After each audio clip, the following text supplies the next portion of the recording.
Hello, my name's Elijah Wells, and today's recipe is going to be chocolate Malteser cookies. This is my mother's recipe that she's been doing for many years, and she says they taste familiar to Millie's cookies.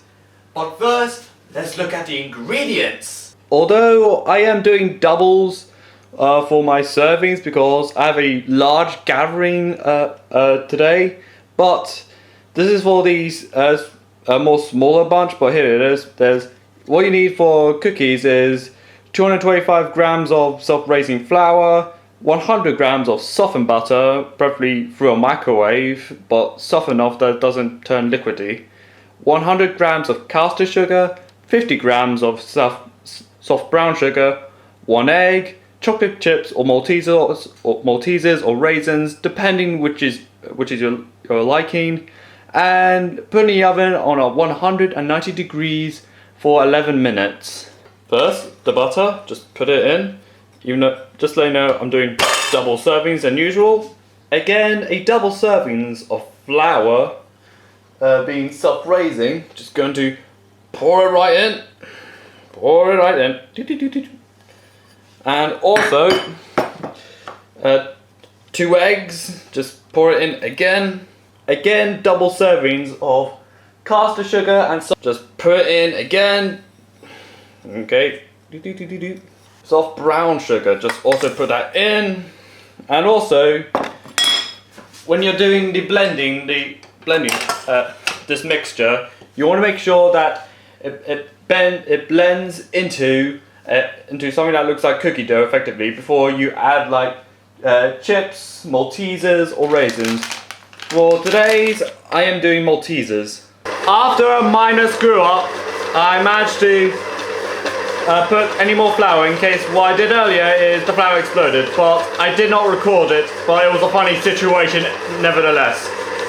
But anyways, make sure this is all kneaded together and all mixed together until it forms like normal dough, uncooked raw dough. Then you put the Maltesers in, you can put the raisins in, you can put the chips in, but like I said earlier, I'm putting Maltesers in.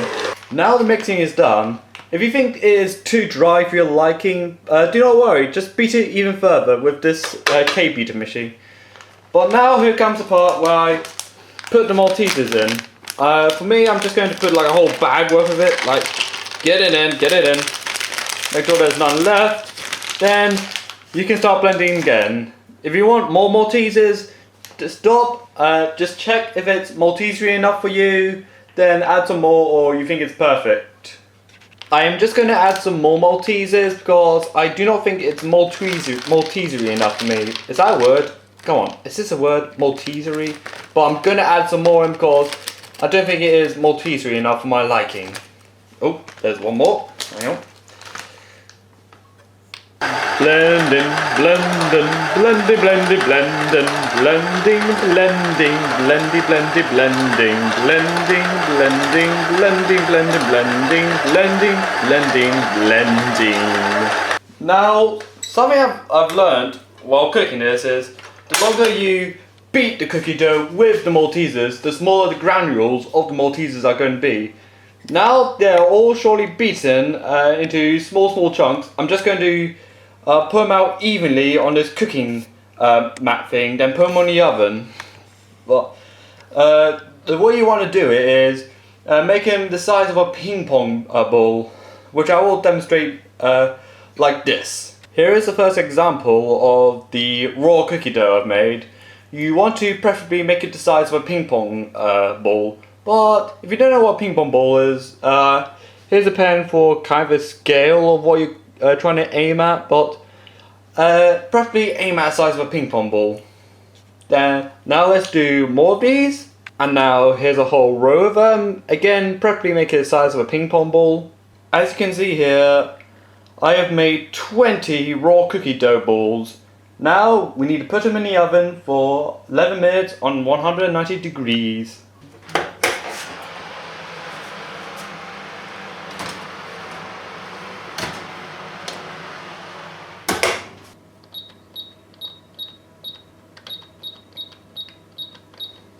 Here is the recipe again if you want to make it.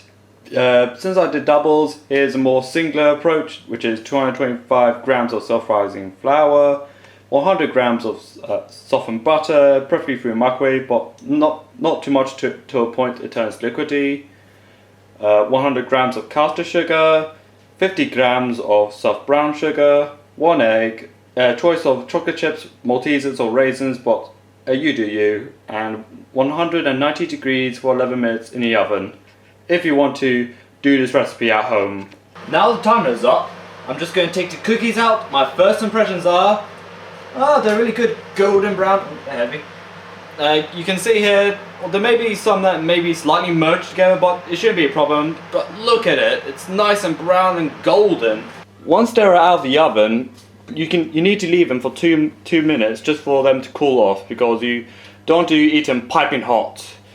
And also, once they're at least cooled down, you can share them with your friends, you can share them with your family, you can share them with that boyfriend, with your girlfriend, or whatever. Of course, hope these cookies are good and delicious during the lockdown period. And this is Elijah Wells, and bye!